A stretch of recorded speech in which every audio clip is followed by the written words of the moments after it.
Тенденция последних лет. Ноурус становится все менее популярным. Основная масса верующих мусульман считает праздник языческим. В преддверии Ноуруза в социальных сетях распространились призывы не праздновать дату. Фундаменталисты убеждены, Ноурус противоречит исламу. В исламе есть всего два праздника. Это Орозо-айт и Курман-айт. А то, что Ноурус жгут арчу, это язычество. Однако официально запрещать праздновать мы не можем. Мы ведь живем в светской стране, а не в исламской.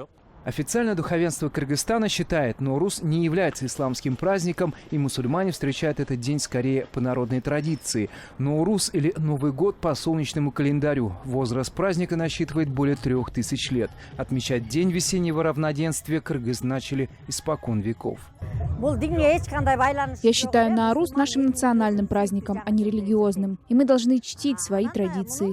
Я всегда праздную этот день, так же, как когда-то праздновали мои предки. Сегодня Ноурус бишкекчане встречают по традиции на Старой площади. Развернут целый юрточный городок. Всем желающим бесплатно дают отведать праздничные гостинцы. Большинство из опрошенных не придают празднику религиозного значения. Для них Ноурус остается вестником весны и мира. Адилет Бехтурсунов, Азат Антымаков. Для настоящего времени.